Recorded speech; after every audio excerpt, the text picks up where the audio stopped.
कत्ता के विषय में चल रहा था चूलिका में कि जीव अपने कर्मों के कर्ता भी होते हैं और उनके फल के भोक्ता भी होते हैं। यह अशुद्ध निश्चय नय से बताया जाता है। शुद्ध द्रव्यार्थिक नय से तो जीव न करता है और न भोगता है। विशुद्ध ज्ञान दर्शन स्वभाव निज शुद्ध आत्मद्रव्यस्य सम्यक श्रद्धान ज्ञान अनुष्ठान रूपेण शुद्धोपयोगेन तु परिणतः सन मोक्षस्य अपि कर्ता तत्फल भोक्ता च।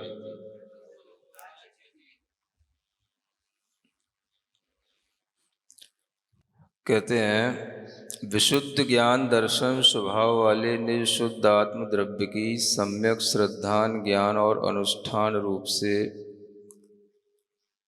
यही शुद्धोपयोग कहलाता है। इस शुद्धोपयोग से परिणत होते हुए जीव मोक्ष का कर्ता भी होता है और उसके फल का भोक्ता भी होता है। यानी जब यह जीव शुद्धोपयोग से परिणत होता है उस समय पर यह मोक्ष का कर्ता भी कहलाता है और उसके फल का भोक्ता भी कहलाएगा, क्योंकि अभी यह जीव परिणमन कर रहा है। किसमें? तो अपने निज शुद्ध आत्मा के ही श्रद्धान ज्ञान और अनुष्ठान रूप से परिणमन कर रहा है। तो शुद्धोपयोग का यही लक्षण बनता है जो यहाँ बताया गया है कि जो अपना विशुद्ध ज्ञान दर्शन स्वभाव वाला निज शुद्धात्म द्रव्य है उसी का सम्यक श्रद्धान ज्ञान और उसी में अनुष्ठान, जिसको बोलते हैं आत्मा अनुष्ठान निष्ठस्य व्यवहार वही स्थिति। तो ये आत्मानुष्ठान में जब निष्ठ हो जाते हैं तो यही निश्चय सम्यक दर्शन ज्ञान चारित्र की परिणति कहलाती है और इसी को ही शुद्धोपयोग कहते हैं। तो इस तरह से जो निश्चय रत्नत्रय में परिणमन कर जाता है वही शुद्धोपयोग रूप से परिणमन करता है, ये इससे बताया जाता है। तो हमेशा यही बात याद रखना है कि शुद्धोपयोग का मतलब है निश्चय सम्यक दर्शन ज्ञान चारित्र की एकाग्र परिणति, है ना, एकत्व परिणति। और उस परिणति से परिणत हुआ जो जीव है वह चूँकि स्वयं परिणमन कर रहा है मोक्ष के लिए, वह स्वयं पुरुषार्थ कर रहा है, इसलिए वह मोक्ष का कर्ता भी है और उसके फल का भोक्ता भी है। किंतु जो शुद्ध पारिणामिक परम भाव को ग्रहण करने वाला जो द्रव्यार्थिक नय है वह जब लागू होता है तो उसकी दृष्टि से वह किसी भी बंध मोक्ष आदि का कर्ता नहीं होता, क्योंकि उसमें तो केवल परम भाव ग्राहक शुद्ध आत्म द्रव्य को ही बस विषय बनाना है। तो उसमें कोई परिणमन तो होना नहीं, वो तो एक परम पारिणामिक भाव रूप हमेशा बना रहने वाला स्वभाव है। तो इसलिए उस दृष्टि से जब हम उस आत्मा को देखते हैं तो उसमें कोई परिणमन नहीं होता, परम भाव तो हमेशा बना ही रहता है, परम पारिणामिक भाव हमेशा बना रहता है। तो शुद्ध द्रव्यार्थिक नय से उस समय पर वह न किसी बंध का करता है और न किसी मोक्ष का करता है। बंध मोक्ष का कर्ता हमेशा शुद्धोपयोग से परिणत जीव हुआ करता है। शुभाशुभ शुद्ध परिणामानाम परिणमनम एव कर्तृत्वम सर्वत्र ज्ञातव्यम इति। अब इसी से ये समझ लेना चाहिए कि जो शुद्ध द्रव्यार्थिक नय से बताया जा रहा है वो कोई परिणमन नहीं है। जहाँ परिणमन होगा वहाँ कर्तृत्व आएगा। कर्तापन क्यों आता है? परिणमन करना। शुभ रूप से परिणमन करे चाहे अशुभ रूप से परिणमन करे चाहे शुद्ध रूप से परिणमन करे, जिन भावों से जिस रूप में वह परिणमन करेगा उसी का वह कर्ता कहलाएगा, है ना। अशुभ उपयोग के साथ में परिणमन करेगा तो अशुभ भावों से अशुभ पुण्य पाप कर्म का वह कर्ता कहलाएगा। शुभ उपयोग रूप से परिणमन करेगा तो पुण्य कर्म का कर्ता कहलाएगा, और शुद्ध उपयोग रूप से परिणमन करेगा तो निर्जरा और मोक्ष का कर्ता कहलाएगा।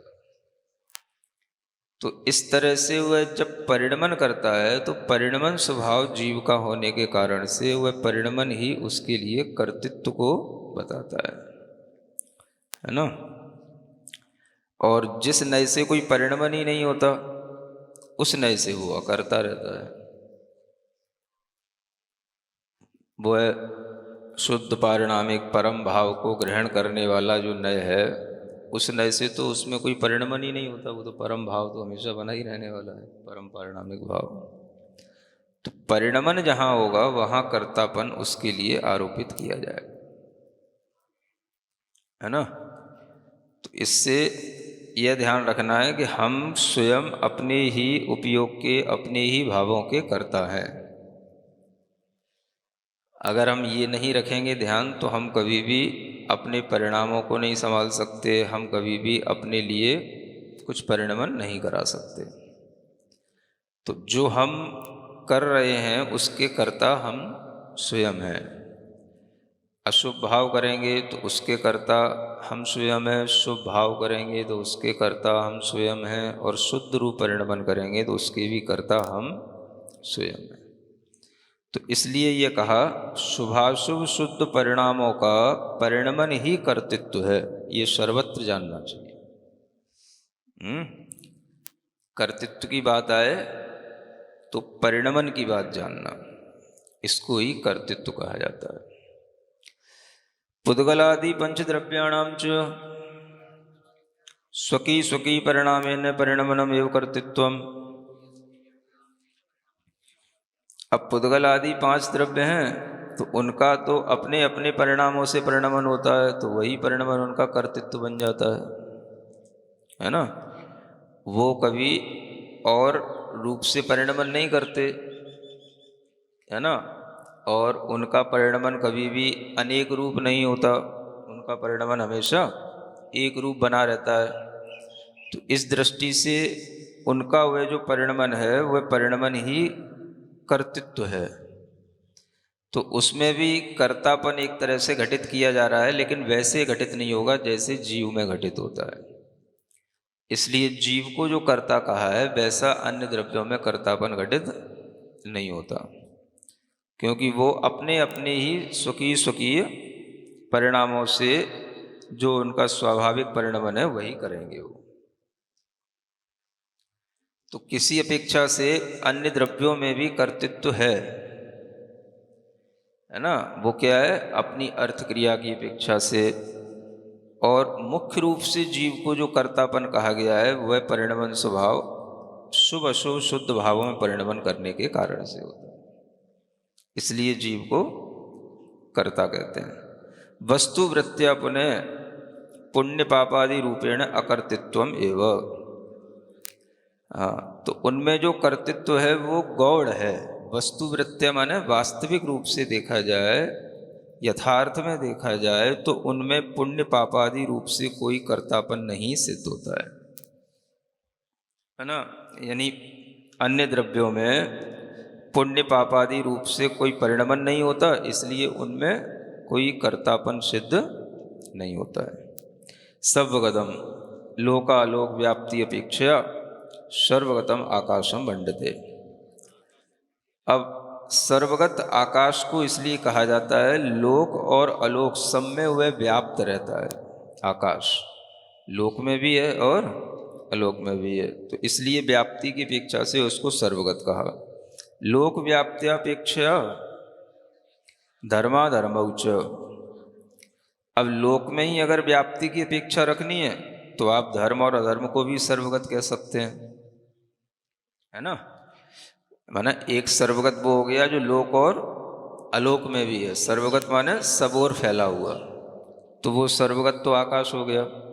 लेकिन जो केवल लोक में फैला है वो सर्वगत अगर देखना है तो आप अपनी अपेक्षा बनाने, तो धर्म और अधर्म जो है वो लोक में व्याप्ति की अपेक्षा से सर्वगत कहलाएंगे।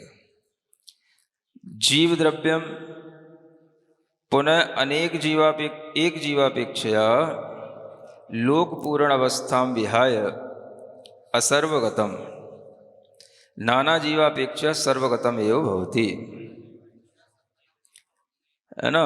अब जीव द्रव्य के विषय में अगर हम देखें, सर्वगत का विचार करें कि जीव पूरे लोक में सर्वगत कब होता है, तो जब एक जीव की अपेक्षा से जब हम देखते हैं तो लोक पूर्ण अवस्था में ही वो सर्वगत होता है, एक जीव, है ना। कोई भी एक जीव पूरे लोक में व्याप्त कब होगा, जब वो लोक पूर्ण समुद्घात करता है, और उस अवस्था को छोड़ करके वह जीव जो है कभी भी सर्वगत नहीं हो सकता, तो असर्वगत है।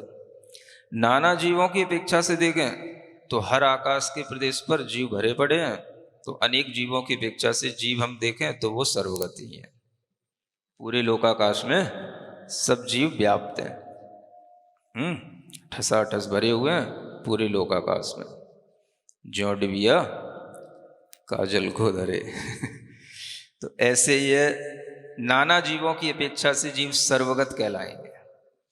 तो ये भी एक अपेक्षा होती है, कोई भी विवरण बताया जाता है तो एक नाना जीवों की अपेक्षा से घटित होगा या एक जीव की अपेक्षा से घटित होगा, है ना। ये कथन धवला आदि में तो ये अनुयोग द्वार आते हैं, तो उसमें हर चीज अलग अलग बताई जाती है, नाना जीवों की अपेक्षा से और एक जीव की अपेक्षा से, क्षेत्र स्पर्शन काल अंतर ये सब बताए जाते आ जाते हैं। तो आपसे पूछें कि जीव सर्वगत है तो नाना जीवों की अपेक्षा से सर्वगत है कि एक जीव की अपेक्षा से, हाँ, तो आप दोनों से बता सकते हैं। नाना जीव की अपेक्षा से तो सर्वगत है ही, और एक जीव की अपेक्षा से सर्वगत तब होगा जब वह लोक पूर्ण अवस्था में होगा, ऐसे। तो ये सर्वगत की बात हो गई। और कौन कौन से द्रव्य सर्वगत हैं, सबके विषय में विचार किया जा रहा है। पुद्गल द्रव्यम पुनर्लोक रूप महास्कंद अपेक्षा सर्वगतम शेष पुद्गल अपेक्षा सर्वगतम न भवति। अब पुद्गल द्रव्य भी दो रूपों में होता है। पुद्गल द्रव्य के पास भी एक जो है महास्कंद रूप पुद्गल द्रव्य माना जाता है, महास्कंद, है ना। इसका वर्णन भी सिद्धांत शास्त्रों में आता है। तो ये महास्कंद की अपेक्षा से देखते हैं तो पुद्गल द्रव्य भी पूरे लोक में व्याप्त है। पूरे लोक रूप महास्कंद की अपेक्षा से ये सर्वगत कहलाएगा, पूरा पुद्गल भी उसमें पूरे लोक में फैला हुआ है। काल्पनिक क्यों?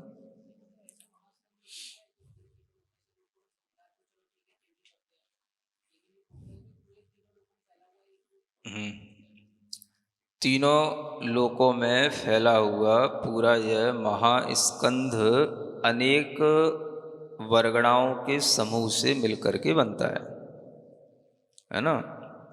तो वर्गणाएं जो होती हैं पुद्गल की वो पूरे लोक में फैली हुई रहती हैं। इसी कारण से कोई भी जीव लोक के किसी भी प्रदेश पर स्थित होता है तो उसे हर तरह का कर्म और नौकर्म वर्गणाओं का आधार मिलता है ना। तो ये ही जो है महास्कंद के रूप में कहा जाता है। ये पूरा एक महास्कंद है, ये भी एक दृष्टि है, सभी वर्गणाओं के समूह को पूरा एक साथ देखने की एक महास्कंद रूप दृष्टि होती है। तो उस महास्कंद की अपेक्षा से देखें तो पूरा पुद्गल भी लोक के हर भाग में भरा हुआ है, व्याप्त है। अन्य किसी की अपेक्षा से देखें तो वो सर्वगत नहीं है।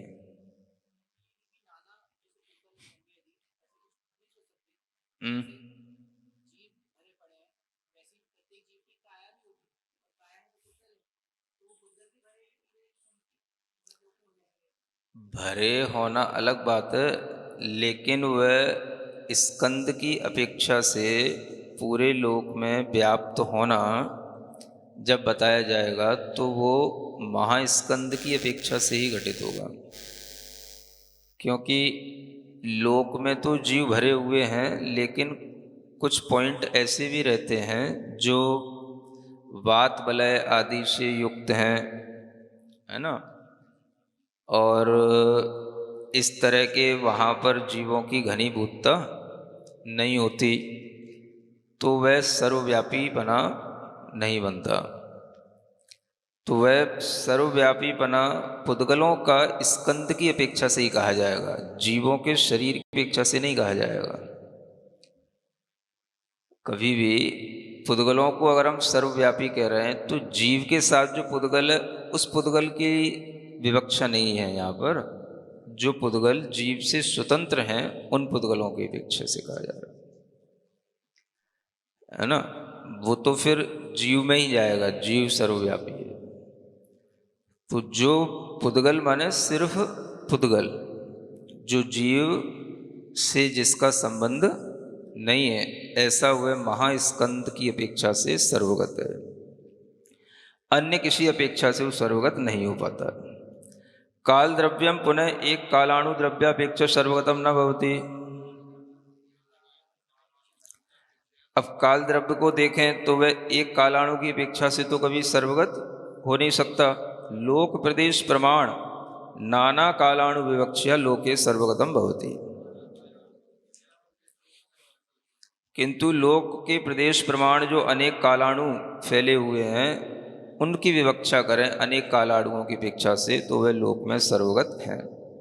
यद्यपि सर्वद्रव्याणि व्यवहारेण एक क्षेत्रावगाहेन अन्योन्य प्रवेशेन तिष्ठन्ति तथापि निश्चयेन चेतनादि स्वकीय स्वरूपम न त्यजन्ति इति। ये यहाँ पर बताया गया इधरे ही यपवेशे, है ना, कि जीवों का अन्य द्रव्यों के साथ और अन्य द्रव्यों का अन्य द्रव्यों के साथ आपस में प्रवेश है, माने एक दूसरे के साथ रहते हैं, है ना। सभी द्रव्य व्यवहार से एक क्षेत्रावगाह होकर के आप अन्योन्य प्रवेश करके तिष्ठन्ति, है ना। जहाँ पर जीव द्रव्य हैं वहीं पर धर्म है, वहीं पर पुद्गल है, वहीं पर आकाश है। सभी द्रव्य अन्योन्य प्रवेश करके एक के प्रदेश दूसरे में प्रवेश करके रह रहे हैं, फिर भी अपने अपने स्वभाव को कोई नहीं छोड़ते। जिनका जो स्वभाव है, जीव का स्वभाव चैतन्य है तो वो चैतन्य ही रहेगा, अजीव का स्वभाव अचेतन है तो वो अचेतन ही रहेगा। तो एक दूसरे के साथ व्यवहार से रहते हुए भी अपने स्वभाव को नहीं छोड़ना निश्चय से यह भी संभव होता है ना। जैसे सभी द्रव्य रहते हैं वैसे ही जीव द्रव्य भी रह सकते हैं। अन्योन्य प्रवेशेन तिष्ठन्ति, तो व्यवहार से तो एक दूसरे में प्रवेश दिखाई देता है, घुल मिल गए तो ये व्यवहार से एक दूसरे के साथ घुलना मिलना कहलाता है। लेकिन रहते तो सब अपने में ही हैं, अपने अपने तरीके से ही रहते हैं। तो निश्चय से तो सब अपने अपने तरीके से ही रहते हैं, व्यवहार से सब घुल मिल जाते हैं, है ना। तो ये सब होली दिवाली व्यवहार से ही होती है। होली के दिन सब घुल मिल जाते हैं है ना। तो होली दिवाली सब व्यवहार से ही होती है, निश्चय से तो सब अपने अपने स्वरूप को कभी छोड़ते नहीं है। यही सबका स्वभाव है। अत्र षड द्रव्येषु मध्य वीतराग चिदानंदयिकादि गुण स्वभावम शुभाशुभ मनोवचन काय व्यापार रहितम शुद्ध निज शुद्ध आत्मद्रव्य में उपादेयमिति व्यवहार्थ। अब इतना सब आपने जो पढ़ लिया 6 द्रव्यों का विस्तार, उसमें अब अपने लिए उपादेय क्या है? तो वीतराग चिदानंदयिक आदि गुण स्वभाव वाला शुभ अशुभ मनोवचन काय के व्यापार से जो रहित है, ऐसा जो अपना शुद्ध आत्मद्रव्य है वही बस उपादेय है, माने उसी को मुझे प्राप्त करने योग्य है। बाकी सब तो जानने योग्य है ना। जानने योग्य तो बहुत कुछ हो सकता है, प्राप्त करने योग्य क्या है? तो बस अपना निज शुद्ध आत्मद्रव्य, बस ये अपने लिए इसलिए उपादेय कहलाता है ना। तो फिर लोग कहते हैं इतना जानना ही क्यों जब उसी को प्राप्त करना है। तो आप सबको जाने बिना भी स्व को प्राप्त करने के योग्य नहीं बन पाएंगे। तो जानना तो सबको होता ही है ना। क्योंकि जब आप कोई चीज़ प्राप्त करने जा रहे हैं तो आपको सबकी जानकारी होना चाहिए, फिर भी लक्ष्य आपका उसी पर रहना चाहिए जिसे आप प्राप्त करना चाहते हैं। अब कोई भी दुकान में जाते हो तो दुकान में जानकारी तो सब चीज़ों की ले ही लेते हो भाई, ये माल कितने का है, ये माल किस भाव का, ये माल किस भाव का, लेकिन आपको जो लेना होता है वो एक ही चीज़ होती है। अब आपको खरीदना एक कुर्ता है और साड़ी का भाव पूछ रहे हो दुनिया की शर्टों का भाव पूछ रहे हो, ये देख रहे हो वो देख रहे हो, लास्ट में कहते हो यार बस एक कुर्ता दे दे बस अब थोड़ा सा ये भी जानना जरूरी होता है कि हाँ किसका क्या भाव है, तो उससे भी कंपेयर किया जाता है कि हाँ भाई अपने कुर्ते का भाव क्या है। और दूसरा किसी की दुकान पे गए हैं तो थोड़ा सा 10 मिनट तो लगाए, नहीं तो 1 मिनट में ही कुर्ता लेके चले आए तो दुकान पे चढ़ने का मतलब भी क्या है तो इसलिए जानकारी लेने के बाद में, अच्छा इसका एक दूसरा फायदा और सुनिए कि आपके लिए अगर कभी कोई चीज़ प्राप्त होनी है और आपने वो चीज़ प्राप्त कर भी ली या करने की प्रक्रिया में जुटे हुए हैं और कहीं आपको बीच में याद आया अरे इससे कहीं अच्छी दूसरी चीज़ तो नहीं है, नहीं समझ में आया, जितनी कीमत में हम कुर्ता खरीद रहे हैं उतनी कीमत में कहीं कोई अच्छी जैकेट मिल जाए, कोई अच्छा और दूसरा मिल जाए, तो ये भी तो जानना जरूरी है ना। तो इसलिए सबकी कीमत जान ली, तब समझ में आया कि भाई काम में तो अपने को कुर्ता ही आना है, तो अपने को कुर्ते की कीमत ही से काम चलाना है।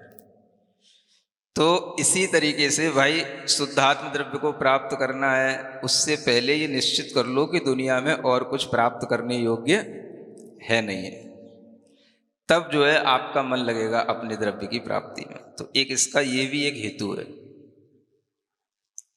जाने बिना आप किसी एक लाइन पर आगे बढ़ेंगे तो कहीं पर भी आपको कोई भ्रमित कर सकता है, और आपको जानकारी है कि हाँ भाई हमको सब पता है, लेकिन हमको लेना क्या है, हमें ये निश्चित हो गया है कि हमें यही लेना है, लेकिन पता सब है किसके दाम क्या हैं और कहाँ पे क्या चीज़ें हैं, तो आपको संतुष्टि रहेगी।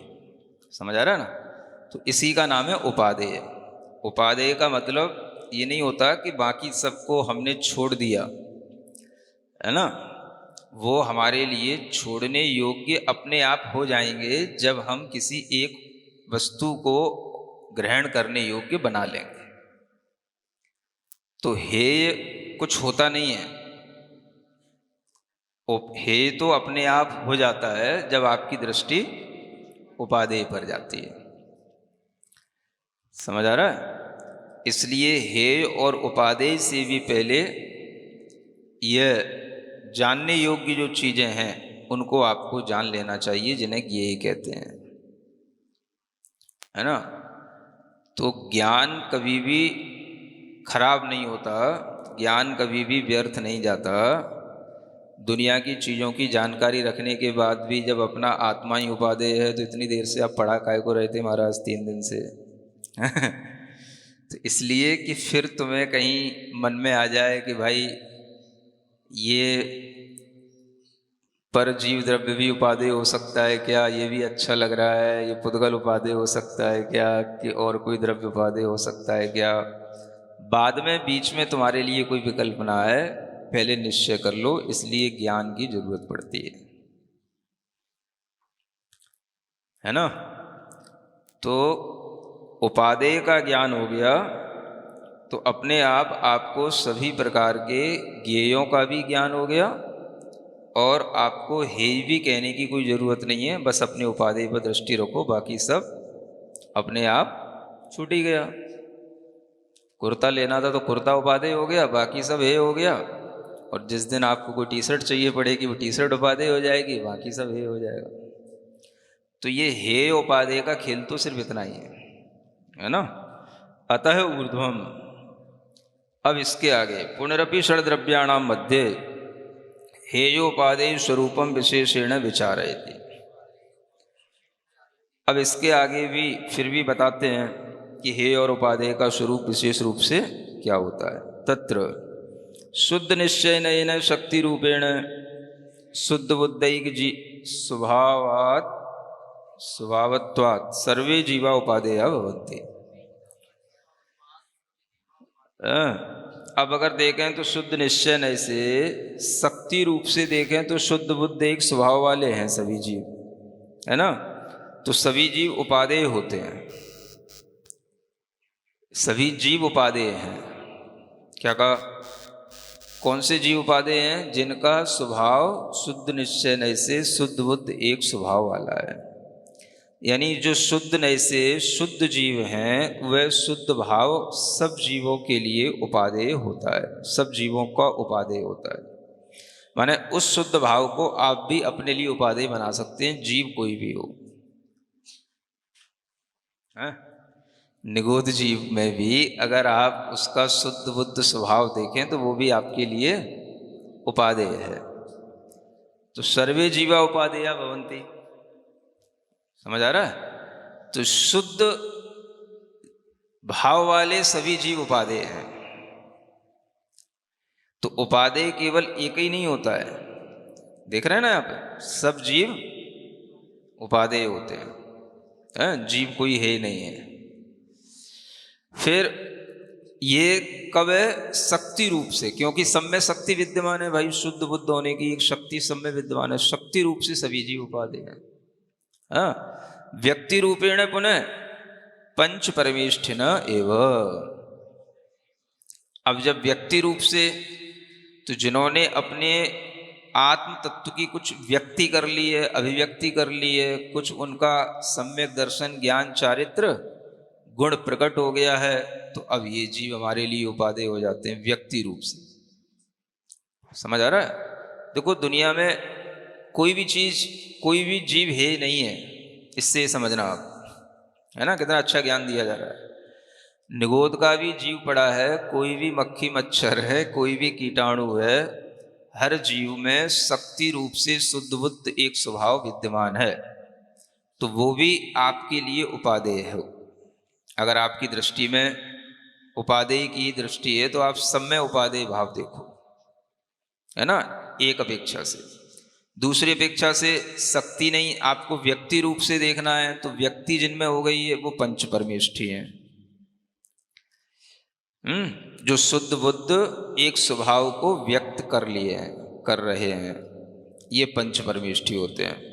अरहंत सिद्ध आचार्य उपाध्याय साधु। तो ये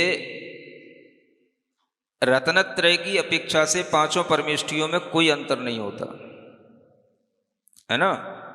शुद्ध बुद्ध एक स्वभाव की व्यक्ति की अपेक्षा से भी पांचों परमेष्ठियों में कोई अंतर नहीं होता, क्योंकि यह उसी अनुभूति को करते हैं जो अनुभूति के फल को अरहंत सिद्ध प्राप्त कर चुके हैं। आचार्य उपाध्याय साधु उसकी प्राप्ति से पहले उसकी अनुभूति को एक देश करते रहते हैं। एक सर्वदेश कर रहे हैं, एक देश कर रहे हैं। एक देश माने थोड़ा, एक थोड़ा मोक्ष सुख का अनुभव कर रहे हैं और एक पूरा मोक्ष सुख प्राप्त करेंगे, कर लिए, है ना। तो पंच परमेष्ठी में भी कोई अंतर नहीं होता है। अरहंत सिद्ध से लेके साधुओं तक पंच परमेष्ठी में कोई अंतर नहीं होता। आपकी दृष्टि होनी चाहिए रत्नत्रय के ऊपर। जिस रत्नत्रय की आप चर्चा करते हो, सम्यक दर्शन ज्ञान चारित्र की, वह रत्नत्रय की अपेक्षा से तो पंच परमेष्ठी समान है। समझ में आ रहा है? हाँ, इसलिए चाहे अरिहंत परमेष्ठी का दर्शन हो, चाहे साधु परमेष्ठी का दर्शन हो, अगर आपकी दृष्टि में रत्नत्रय की दृष्टि है तो आपके लिए वह उपादेय भी हैं और वो आपके लिए वही फल देने वाले हैं जो अरिहंत भगवान से फल प्राप्त होता है। बात गले उतरती है?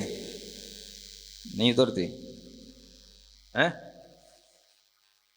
नहीं उतरती, फिर धक्का लगाना पड़ेगा। तो यह भी एक दृष्टि बननी चाहिए, है ना। बड़े बड़े सिद्धांत ग्रंथों में भी यह दृष्टि बताई गई है, लिखा हुआ है। रत्नत्रय की अपेक्षा से पंच परमेष्ठी में कहीं कोई अंतर नहीं है, क्योंकि जो गुण प्रकट होते हैं वह गुण पांचों ही परमेष्ठी के एक समान होते हैं, सम्यक दर्शन ज्ञान चारित्र। तो गुण की प्रकटता, गुण का, आत्मगुणों का प्रकट होना, आत्मगुणों का अपने अनुभाग शक्ति, जो आत्मगुणों की अपनी शक्ति है, उन शक्तियों का प्रकट होना, ये शक्ति की अपेक्षा से पांचों ही परमेष्ठियों के रत्नत्रय समान होते हैं, है ना। अब कहीं कोई थोड़ा या बहुत, है ना, इतना अंतर हो सकता है, लेकिन रत्नत्रय आपके लिए पूज्य है तो रत्नत्रय पांचों ही परमेष्ठी में विद्यमान है। आपको क्या पूज्य है? पूज्यता किससे आती है? बस रत्नत्रय की अपेक्षा से पांचों परमेष्ठी समान है। तो आप ये समझ लो कि रत्नत्रय की अपेक्षा से जब आचार्य कहते हैं पांचों परमेष्ठी उपादेय हैं, पांचों परमेष्ठी समान है, तो उसमें ये नहीं है कि आप ये समझो कि नमो हरियंताड़म पहले बोला तो हरियंत बड़े हो गए, सिद्धाड़म बोला तो सिद्ध छोटे हो गए। ये भी कहने की एक क्रम है, अपेक्षा है, नहीं समझे? ये भी एक क्रम कहने की अपेक्षा है। भाई कोई भी अगर पांच चीजें हैं तो आप एक साथ तो कह नहीं सकोगे, कहोगे तो क्रम से ही। तो आपने इस क्रम को क्यों रखा, तो उसका भी हेतु बताया गया कि इसको क्यों रखा। श्रेष्ठ श्रेष्ठ कुछ नहीं, फिर वही अपनी बुद्धि। जब सब बराबर है तो श्रेष्ठ श्रेष्ठ क्या होता है? फिर वही अपनी बुद्धि नहीं छोड़ोगे ना तुम लोग। जब सब बराबर हैं तो श्रेष्ठता में कोई पीछे और आगे नहीं होता, जब सब बराबर होते हैं। समझ आ रहा है? श्रेष्ठता तो तुमने अपनी बुद्धि से बना रखी है। पांचों परमेष्ठी रत्नत्रय की अपेक्षा से एक समान है। तो आपने जब णमो अरियंताड़म पढ़ा तो हेतु दिया गया भाई वो सर्व उपकारी है, इसलिए श्रेष्ठता का कोई हेतु नहीं है। क्या है? वो सर्वोपकारी है। उन्होंने अपनी देशना दी, उपकार किया, इससे ही पता पड़ा कि सिद्ध क्या होते हैं, धर्म क्या होता है। इसलिए अरियंतों को पहले लिया गया, बोलने की अपेक्षा से, ज्ञान देने की अपेक्षा से, श्रेष्ठता की अपेक्षा से नहीं। श्रेष्ठ पांचों ही हैं। ये बात गले नहीं उतरती जैनियों के, अजैनियों के तो क्या समझाना है ना। तो अरिहंत भगवान सिर्फ उपकार की अपेक्षा से सिद्धों से पहले रखे गए, है ना। सिर्फ उपकार की अपेक्षा से, और कोई अपेक्षा नहीं है। बाकी पांचों परमेष्ठियों में आप किसी भी परमेष्ठि को पहले बोल दो, किसी का भी क्रम पहले लाके पढ़ लो, तो कोई पाप नहीं हो जाएगा। लेकिन तुम्हें डर लगता है पाप ना हो जाए, समझ आ रहा है?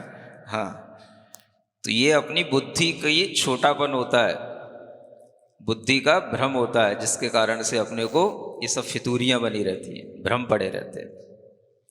समझ आ रहा है? जिस तरह से आपका णमो अरियंताड़म पढ़ने से कल्याण होगा, आप केवल णमो लोए शब्द सावड़म पढ़ते रहोगे तो वही कल्याण आपका उससे भी होगा, कोई कम ज्यादा नहीं होगा। सुन रहे हो? नहीं समझ आ रही बात है? केवल अरियंत सिद्ध करते रहो, उससे जो कल्याण होगा वही कल्याण आचार्य उपाध्याय साधु परमेष्ठिभ्यो नमः, आचार्य उपाध्याय साधु परमेष्ठिभ्यो नमः, इतना करते रहोगे तो उससे भी वही कल्याण होगा जो अरियंत सिद्ध कहने से होता है। बताओ, उतर रही बात गले के नीचे कि नहीं? कानों के नीचे नहीं उतरती, है ना। ये सब तो भी व्यवहारिक बातें हैं, हम कुछ अच्छी बातें बता रहे। तो ये आपको अपनी एक दृष्टि बना लेना चाहिए। पांचों परमेष्ठियों में कोई भी छोटा बड़ा नहीं होता है। और ये धवला ग्रंथ में आचार्य वीरसेन महाराज ने लिखा हुआ है। समझ आ रहा है? जब आपको धवला की पहली पुस्तक पढ़ाएंगे तब दिखाएंगे आपको। तो ये सब गले नहीं उतरती बात है पढ़े लिखे लोगों की। तो पहले हमें अरियंत भगवान की पूजन करनी है, पहले हमें सिद्ध भगवान की पूजन करनी है ना। जो लोगों को ये समझ में आए कि पंच परमेष्ठी में कोई आगे पीछे नहीं होते, पंच परमेष्ठी समान होते हैं, हमें रत्नत्रय की आराधना करनी है, तो रत्नत्रय पांचों ही परमेष्ठियों का एक समान है।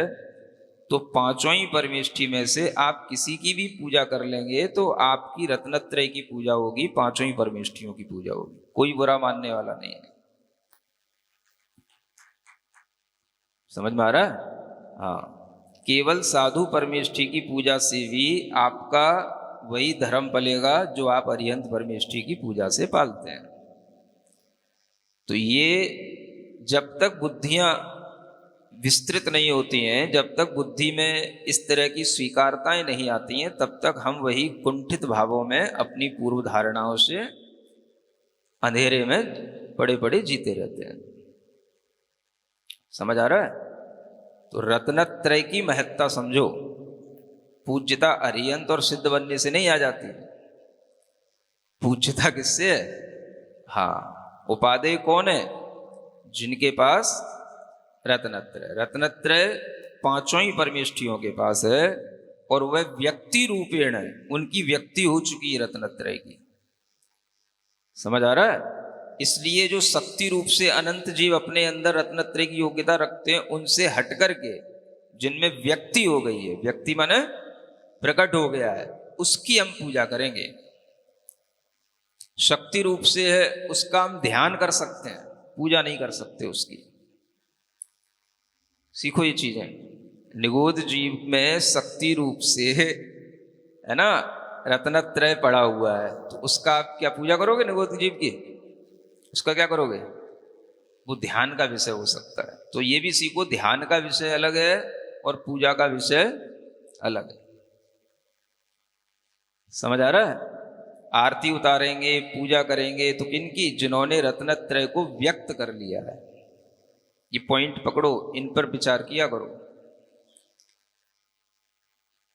तो जिनके लिए रत्नत्रय की अभिव्यक्ति हुई है, प्रकट हुआ है, वो पंच परमेष्ठी उपादेय हैं। अब उनमें कोई ऐसा नहीं है कि ये पहले उपादेय है पांच परमेष्ठी में, कि ये दूसरे उपादेय है, ऐसा कुछ नहीं है भाई। पांच चीजें हैं तो हमें कहीं ना कहीं एक पहले लिखना पड़ेगा, सीक्वेंस एक बना देना पड़ता है, ताकि लोगों के लिए, लोग तो एक ही नियम पर चलना चाहते हैं, भाई आप बता दो क्या करना है। तो इसका मतलब ये नहीं है कि अगर हमने डमोलोय सप्त साउडम पहले पढ़ लिया और डमो अरियंताड़म लास्ट में पढ़ लिया तो कोई महापाप हो गया। समझ आ रहा है? हाँ, पांचों ही परमेष्ठी का ध्यान करने को कहा गया, पांचों ही परमेष्ठियों का ध्यान एक समान फल देने वाला कहा गया। पांचों ही परमेष्ठी की पूजा में किसी की भी पूजा कर लो आप, पांचों ही परमेष्ठी की पूजा हो गई। ये व्यापक दृष्टिकोण आपके अंदर जब तक नहीं आएगा तब तक आप पंच परमेष्ठी की महत्ता को भी नहीं समझ पाएंगे। ये बात अलग है कि कभी कोई मुख्य हो गया, कभी कोई अवसर विशेष आया तो हमने कुछ मुख्यता से कर लिया, लेकिन हमारे पास दोनों दृष्टियां होनी चाहिए ना, सामान्य और विशेष। सामान्य दृष्टि में सभी समान है, विशेष दृष्टि में भाई आज अवसर है, आज किसी आचार्य परमेष्ठी का है ना समाधि दिवस है तो हमने आचार्य परमेष्ठी की पूजा कर ली, कोई साधु परमेष्ठी का कोई दीक्षा दिवस है तो उनकी पूजा कर ली। तो ये विशेष ज्ञान हो गया, ये विशेष हो गया। सामान्य विशेष दोनों चलते रहने चाहिए, तो उसमें कोई दिक्कत नहीं है। लेकिन हमारे पास जब सिर्फ एक दृष्टिकोण का ज्ञान रहता है तो हम अंधकार में रहते हैं। समझ में आ रहा है? तो अगर कभी आपको अरियंत भगवान ना भी मिले, अब साक्षात अरियंत भगवान से साधु परमेष्ठी की तुलना की जा रही, तो आप ये भी सोच सकते हैं कि जिन बिंबों से नहीं की जा रही है, किससे की जा रही है? अरिहंत भगवान की बात कही जा रही है। तो जब आपको जिन बिंब नहीं मिले, कहीं आपको जिन दर्शन न हो और आपको केवल साधु का दर्शन हो जाए और आपने साधु की पूजा कर ली, तो आपको इतनी संतुष्टि होनी चाहिए कि हाँ, हमने अरिहंत भगवान की पूजा कर ली। तो मतलब है कि हाँ, आपने समझा कि पंच परमेष्ठियों का क्या महत्व है। समझ में आ रहा है? तो साधु आपके नगर में रहते हैं, आप उनके निकट रहते हैं, इसका मतलब ये नहीं है कि वो आपके मतलब बिल्कुल घरेलू चीज हो गई। समझ आ रहा है ना? कुछ समय आपको मिलता है साधुओं के निकट रहने का, तो आपको बिल्कुल ऐसा लगने लग जाता है जैसे, हाँ, जैसे अपनी घरेलू चीजें होती है ना, घर की चीजें बिल्कुल सामान्य सी लगने लग जाती है ना, वैसे लगने लग जाता है। तो ये भी आप ध्यान रखें कि यह जो कहा जा रहा है, यह शास्त्रों के अनुरूप ही कह रहा हूं, है ना। ये देखो कितना अच्छा पॉइंट, व्यक्ति रूपेण पणे पंच परमेष्ठिन एव उपादेय, है ना। तथापि तत्रापि अरहत सिद्ध द्वयम एव, है ना। फिर उसमें भी और आपको दृष्टि बढ़ानी है उपादेय की, और अधिक व्यक्ति, जैसे व्यक्तियां भी अलग अलग तरह की हो रही हैं, है ना। जैसे आप सोना लेते हो, सोना खरीदते हो ना, है ना। तो एक सोना वो है जो बिल्कुल बिस्किट के रूप में आपके पास है 24 कैरेट का है वो। समझ में आ रहा है? और एक सोना हुआ है जो अभी आपके पास में बिस्किट के रूप में नहीं है। समझ आ रहा है? वह अभी आपके किसी आभरण के रूप में है? लेकिन वो भी सोना ही है। समझ आ रहा है? उसमें कुछ मिक्स है क्योंकि वो आभरण है, लेकिन है वो किसका? सोने का ही। समझ रहे हैं ना? तो सोने की व्यक्ति दोनों चीजों में है। एक 21-22 कैरेट का सोना है, एक 24 कैरेट का सोना है। समझ आ रहा है? लेकिन सोना तो सभी है। आप यूं तो नहीं कहेंगे कि ये भाई सोने का कुंडल है तो ये सोने का नहीं है क्योंकि इसमें कुछ मिक्स है, वो भी तो सोने का ही है ना। तो इसी तरह की दृष्टि समझो। अब ये विशेष विशेष दृष्टि है, पांचों परमेष्ठी सोने के हैं, ये समझो आप। क्या समझ में आ रहा है? पांचों परमेष्ठी में कुछ भी मिल गया आपको, सोना मिल गया, सोना मिल गया, सोना मिल गया। समझ में आ रहा है?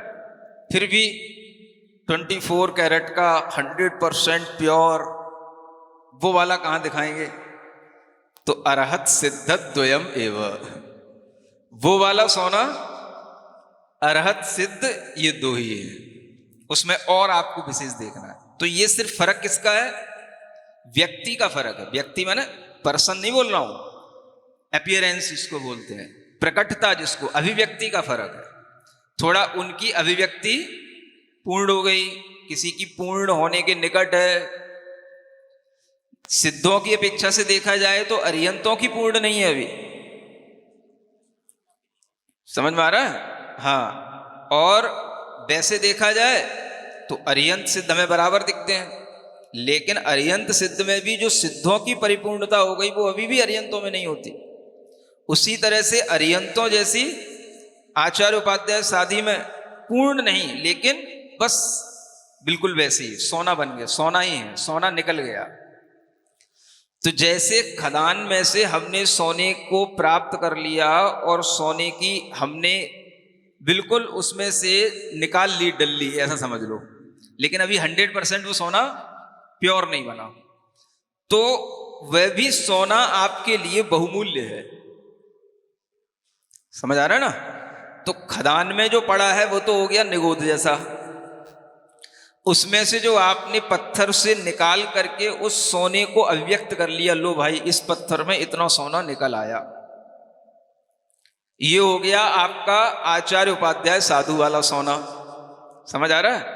और उसकी प्रोसेस करके आपने उसको 24 कैरेट की डिल्ली बना दी, वो हो गया अरिहंत सिद्ध वाला। उसमें भी थोड़ा अंतर करना हो तो वो 24 कैरेट से पहले जो 22 कैरेट का है वो अरिहंत हो गया और पूरा 24 कैरेट का सिद्ध हो गया।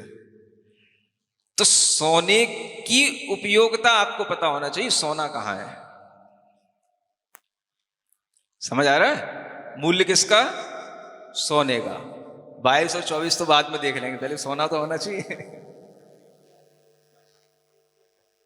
हाँ। हाँ, समझ में आ रहा है? तो अपने काम में जो आएगा सोना, वो 22-24 वाला नहीं आता, वो उससे और ज्यादा, है ना, उसमें जो मिक्स होता है और भी चीजें रांगा वगैरह, तब जाकर के वो थोड़ा मुलायम बनता है, तब कहीं वो किसी उपकरण के रूप में ढलता है, कोई ऑर्नामेंट बनता है उसका, तब वो काम में आता है। समझ में आ रहा है? तो वो आपके लिए ग्राह्य होता है। तो इसी तरह से पांचों परमेष्टि क्या है? सोना है। समझ में आ रहा है ना? हाँ, बस थोड़ा थोड़ा सा कंपेयर अगर करना है तो पहले तो पांचों परमेष्टि को सोने के रूप में देखो, फिर भी आपको और ज्यादा देखना है बिल्कुल 22 और 24 का, तो फिर अरहत और सिद्ध के रूप में देख लो। समझ में आ रहा? तत्रापि निश्चय न सिद्ध एव।